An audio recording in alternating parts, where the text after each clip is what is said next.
Brother made my life hell, then got my wife pregnant. Now he wants my help after our parents disowned him and left me their $2 million inheritance. My younger brother, David, has always harbored a deep-seated resentment towards me. If you think it stemmed from jealousy, you'd be wrong. He was the favored child, not me. There was no reason for him to be envious. To give you some context, our mother always indulged David. He was the golden child of our family. She cooked his meals, did his laundry, and even asked me to help him with his schoolwork. I was expected to assist him simply because we were family, but I never received the same consideration. I accepted this, as I was quite independent. Perhaps it was partly my fault for always meeting his needs without expecting anything in return.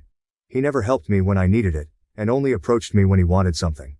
While I was a quiet, introverted kid who enjoyed studying and keeping to myself, he was loud and rough, just like our dad. I also tend to be straightforward and honest, never sugarcoating things. I believe my mother may have developed a negative perception of me because of my straightforwardness. This favoritism made David the family's darling, and I didn't mind it while we were growing up. However, problems began when he started bullying and mocking me for being different from him. He would tease me about my height and the fact that I wore glasses. He would sneak into my room, read my diary, and then complain to my mom about what I had written. When I yelled at him and complained to our parents about him invading my privacy, they would laugh it off, saying it wasn't a big deal. He did more awful things, like nearly breaking my glasses and putting nasty things in my food. He even once put little stones in my cereal, but luckily, I found them before they could damage my teeth. When I told my mom, she dismissed it, saying this is how brothers bond. Whenever we fought, David would zero in on my insecurities to insult me. We went to the same school, so he knew I was being bullied by a few kids. Instead of supporting me, he sided with the bullies, calling me names like ugly loser or hairy monkey, and encouraging them to physically harm me, saying I was just a big failure. Another time, during a fight over something trivial that I can't even remember, he told me to kill myself. While I could easily brush off most insults, that one really hurt because I was struggling with my mental health at the time. I'm doing better now, but it was devastating to hear that my own brother wanted me dead. Since Dad was often at work and Mom didn't seem to care much, she even scolded me once, claiming it was my fault for irritating him. Things progressively worsened. During high school, there was a shocking incident when David attempted to set my hair on fire, and unbelievably, our mother defended him, claiming he was merely playing. Seriously, who behaves like that? Thankfully, my dad eventually sided with me and pointed out the gravity of the situation. He even threatened to call the police on David. This moment was a real eye-opener for my brother, as he had never faced any consequences for his actions before. He was genuinely stunned, and my dad made it clear that enough was enough and that David needed to start respecting his older brother. Later, Dad came into my room to talk. I never expected his support because he always told David how similar they were, which was true. Dad admitted that he had waited for years, hoping David would mature, but he was slowly realizing that David was becoming a big bully. Hearing this from my dad was incredibly validating, and I almost broke down in tears. I confessed everything David had done to me over the years and even mentioned the bullying at school. My dad was shocked at how much I had endured. The next day, he spoke to the principal to ensure the bullies were warned about severe consequences if they continued. Later that evening, Dad enrolled me in MMA at our local gym, telling me I needed to man up and stand up to bullies in my life. I admit that a nerdy kid like me trying to learn to fight might have seemed laughable, but I was very focused. I managed my time well to balance my studies and daily workouts, and the MMA classes completely changed my life and physique. One day, David was up to his antics again. He stole my pocket money, which we received for helping with chores. I had been saving it for a while. David sneaked into my room and took it. I caught him just as he was about to cycle off with his friends. I demanded he return my money, but David mocked me, saying all I could do was run to Daddy for help. I don't know what came over me, but I punched him in the face. He was stunned, fell backward, and I retrieved my money from his pocket before throwing him back down. David started crying loudly, which was quite comical. However, my mother rushed out to help him and find out what happened. When she learned I had fought him, she was surprised and reprimanded me, saying I should be a better role model for David, who seemed to enjoy seeing me scolded. My mother also complained to my dad about my behavior, saying I needed to be controlled. My dad grimly asked both of us to explain ourselves. I told him how David had stolen the money I had worked hard for and saved, while David tried to justify it by saying he needed the money for a date, and that as his brother, I should help him. However, Dad told David he was lucky I only punched him for stealing because anyone else would have called the police. He continued to tell David that he had no right to take others' things without their consent. David didn't like that and threw a tantrum, likely hoping our mother would side with him, but Dad remained firm. When David realized he wasn't going to be punished for being hit, he screamed how much he hated me and ran back to his room, locking himself in. Following that incident, David began to distance himself from me. He had finally understood that he couldn't bully me anymore, and that even Dad had stopped supporting his antics. For the first time in a long while, I felt like we were equals. Though he could no longer physically harm me, he resorted to verbal insults when our parents weren't around. His behavior worsened with age, becoming angrier and more short-tempered each year. When I approached him with a question, he would ignore me and walk away, muttering insults like nerd or loser under his breath. If he needed to communicate something, he would relay it through our mother instead of speaking to me directly. When I questioned her about why David couldn't just talk to me, she would urge me to be more understanding. I couldn't tell if it was just puberty or genuine hatred. Over time, dealing with his comments became unbearable, and I longed to move out and get away from him. I repeatedly asked my mother to mediate a sit-down conversation for us to resolve our issues, but she always refused, saying she didn't want to get involved. When I asked her opinion on why David treated me this way, she would brush off the question. Eventually, I left for my dream university, having earned a scholarship as a top student. My dad threw a party for me, and even my mom seemed proud. However, David remained aloof and distant, barely acknowledging my achievements. The day I left for university was a mix of excitement for the future and relief to escape the toxic home environment. The first few months at university were liberating. I made new friends, enjoyed my classes, and started to build a life separate from the oppressive atmosphere of my childhood. The constant fear of David's verbal attacks lifted, giving me a newfound sense of peace. During my second year, I met my wife Karen at a frat party through a friend, and we immediately clicked. Coming from a religious background, having kids outside of marriage was frowned upon. However, when we discovered she was pregnant in our final year, we decided to marry right after graduation. Our wedding was a small but joyful ceremony. Our parents were happy for us, and we enjoyed the celebration. At that moment, I believed Karen was the love of my life. I had always envisioned a monogamous relationship, one woman to come home to and share my life with. Despite other women showing interest over the years, I never pursued anything because I was genuinely content in my marriage. Karen was my dream girl, and I never wanted to hurt her. However, I later uncovered 2 incidents of infidelity in our marriage. One was an intermittent affair with her married co-worker that spanned several years, and the other was a brief fling with an ex-boyfriend during a visit to her family. Some might think I was naive, and looking back, I can't completely disagree. Each time we separated for a while, I chose to forgive my wife. I didn't want to raise our child in a broken home and believed we could overcome these obstacles. The affair with her co-worker happened when we were young, and I attributed it to youthful mistakes and poor judgment. For a period, things seemed to get better. Although I could never fully trust her again, I did my best to set aside my doubts, knowing that if I chose to forgive, I had to genuinely work toward a fresh start. It's been 4 years since her second betrayal, and I felt confident in my decision to give her another chance. Karen seemed to have changed, and we were genuinely happy, planning our family's future.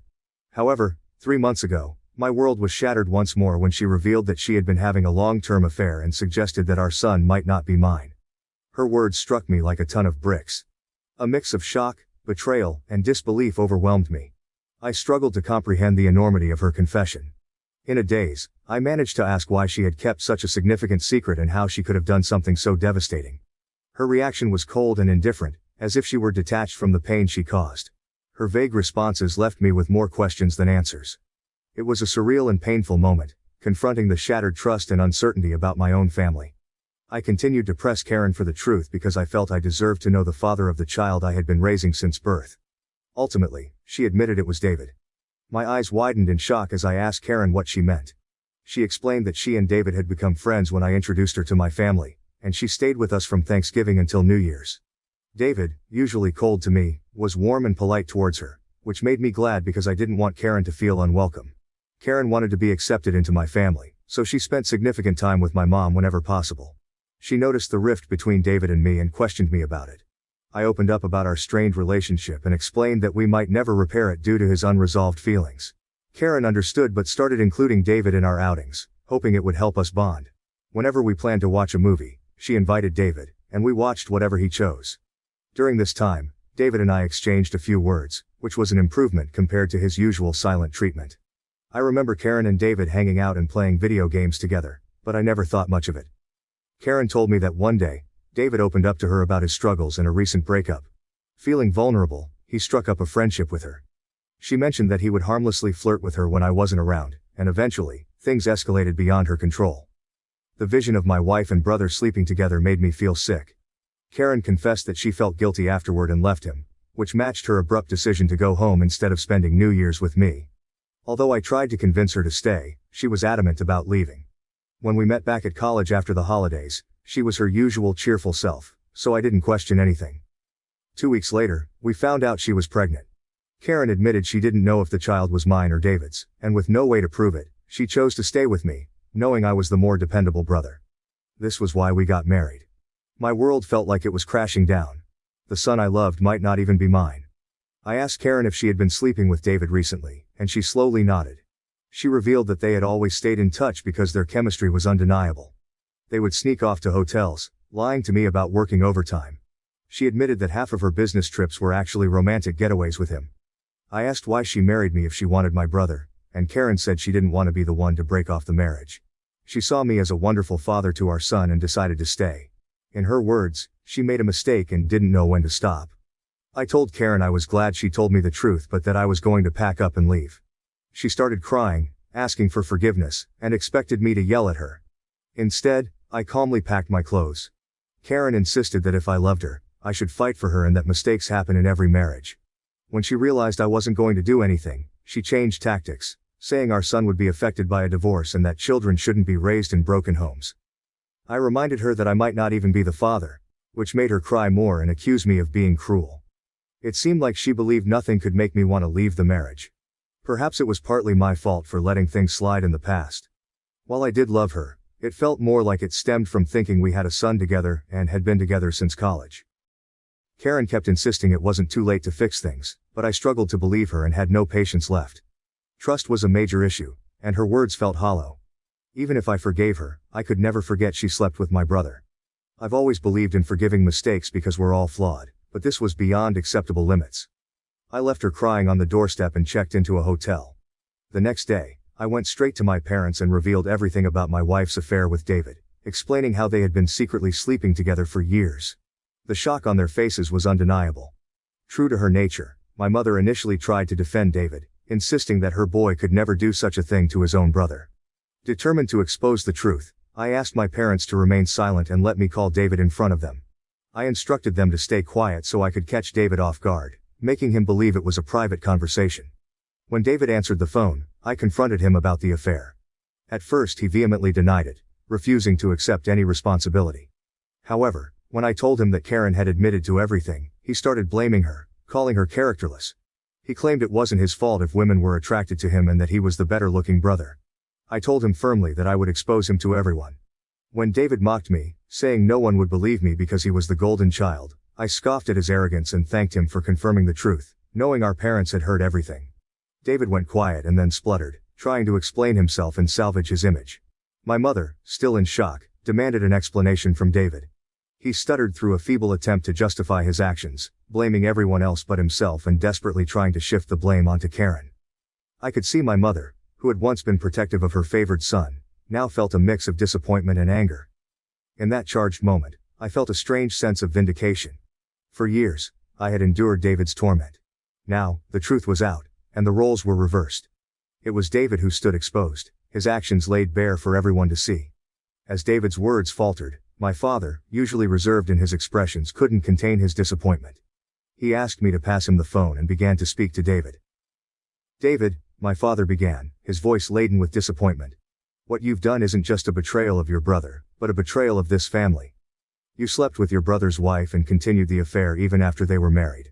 Your actions have severe consequences and have irreversibly shattered the trust we had in you. I raised both of you to value family, loyalty, and decency. What you've shown today defies everything I've tried to teach you." He paused, letting the weight of his words sink into David's conscience. "Your disregard for your brother's feelings and the lack of respect for his marriage are unacceptable. You've not only hurt him but also torn apart the bonds that hold our family together. Your mother and I are partly to blame for what you've become, but we will no longer tolerate this behavior. From today, you're cut off from the college funds I set up for you. You'll have to figure out how to pay your university fees on your own. I will also stop funding your lifestyle. Do you think it makes you more of a man to sleep with married women? Let's see how you manage without my money."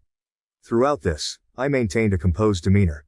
Although I initially wanted to scream at David, watching my dad punish him was the ultimate vindication. I had exposed his true nature, and it was clear he had underestimated the consequences. My mother, despite David's persistent protests, continued to justify him, but my father swiftly ended the call, shutting down David's attempts to explain away his actions. Afterward, my mom approached me and hugged me. It had been a long time since we shared such a moment, but in that embrace, there was an unspoken understanding and support amid the family turmoil. She apologized for not believing me all this time. My 14-year-old self could never have imagined this moment, being vindicated and embraced by my mother. Following this, my dad helped me find a good lawyer to divorce Karen. She and her lawyer tried to fight dirty, asking for alimony since I earned more than her. But her affair played heavily in my favor. We also conducted a paternity test, and it was confirmed that David was indeed the father of the child. The news was incredibly painful, even worse than discovering Karen's infidelity. I was furious that the son I had loved and raised wasn't mine. However, I decided to stay strong. Karen begged me to continue visiting my son, arguing he shouldn't be punished for the situation, but I couldn't bear to see him. He reminded me too much of David, and I hated it. After my divorce was finalized, I felt a sense of freedom wash over me as I moved into my own bachelor pad. It felt surreal to live alone since I had married so young and never really had the chance to experience independence. However, my naturally independent nature allowed me to quickly adapt to my new lifestyle, and I thoroughly enjoyed it. 2 weeks ago, my dad called to tell me he was considering changing his will because he didn't want to leave anything to David. My dad is incredibly stubborn, and once he decided to cut David out of his life, he stuck to it. David tried reaching out to our parents and even showed up at their doorstep, begging for forgiveness, but they refused to let him in. Even my mother, who usually gave in to David's tantrums, seemed done with him, though it must have been hardest for her. David never texted me to apologize for what he had done, showing he didn't regret his actions. He was just upset about being cut off from our parents. Dad told me he planned to leave everything to me, ensuring David wouldn't contest it later. He would leave David only $1. My eyes widened in shock as my dad had worked hard his entire life. Including his assets, retirement fund, and life insurance, the total came to nearly $2 million. The only condition in his will was that if my dad passed away before my mom, she would continue living in their house, even though ownership would transfer to me. I didn't mind this, as I wanted to care for my mom in her final days. Somehow, David found out about this, and, unable to reach our parents, called me yesterday, trying to make amends. He explained how he was struggling with college and that after Karen discovered the paternity of the child, she had been pestering him for child support. He said he had no money and was looking for part-time jobs but couldn't find anything. He begged me to talk to our family to start fresh since he really needed my help. I laughed in his face and told him I was done with him. I reminded him that he should have thought about the consequences before sleeping with my wife and getting her pregnant. David argued that I was being unfair and that Karen was also to blame, to which I agreed. I reminded him that I had divorced her, making her his responsibility now. He shouldn't be calling me to complain about her or the child since these were the consequences of his own actions. David started to raise his voice, but I interrupted, reminding him that he was no longer the favored child in the family but the black sheep who had slept with his own brother's wife. At that moment, David began to cry, telling me how everyone, including our grandparents and relatives, had turned against him. While this was true, it was no longer my concern. I told him we were done and that he should never call me again since I no longer considered him my brother. Since then, I've replayed the conversation in my mind. Despite my hatred for my brother, I had never heard him cry, at least not since we were kids. I won't lie. It did hurt me a bit to see him so helpless. So, I guess I'm here to ask if I should talk to our parents about him or if I would be an asshole if I don't. Update 1. Hi everyone, many of you have been asking why I am no longer in contact with my son Henry, and some have even called me cruel. I need to explain that I am not comfortable raising another man's child. This isn't a stepson situation. I was led to believe Henry was my son, only to later discover he is actually my brother David's son. Naturally, this revelation hurt deeply, and I cried over it for days. The main reason I don't want any contact with Henry is that I no longer want Karen in my life. If I remain connected to her child, she will find a way to re-enter my life, and I need my space. You may think I'm cruel or selfish, but I can't see him ever again, at least not for a very long time. Update 2. Most of you correctly guessed that it was my mother who informed David about my dad changing his will, leading David to call me as a last resort to fix things. I confronted her in front of my dad, and she broke down, saying I had punished David enough and that he had learned his lesson. My dad firmly told my mother that if she believed what David did was forgivable, then he could no longer stay married to her because he could never forgive such a betrayal. This threat silenced my mother. My dad made it clear that if she ever talked with David again and we found out, she could pack her bags and leave. As I mentioned, my dad is very stubborn. Hopefully my mother will learn from her mistakes. Update 3. Reddit. It's been 5 months since my last update. My relationship with my parents has improved over the past few months. My dad and I go golfing every weekend, and he treats me more like a buddy than a son. Although my mother misses David, she has stayed away from him. The last I heard about David was from my cousin, who said David had been asking everyone for money, and eventually had to drop out of college because he couldn't afford the fees. He and Karen are living together, and he has a part-time job as a mechanic. Apparently they are raising Henry together, which is a good thing, I guess. I never discuss David with my parents, and they don't bring him up either. For everyone asking, I am doing quite well. I was promoted at my job 2 months ago, so my salary has significantly improved. I haven't been dating anyone as I feel I still need time and space to heal. I've been going to therapy, so we'll see how that works out. Thank you for watching. If you haven't subscribed yet, please do so and hit the notification bell to stay updated with more shocking real-life stories happening around you.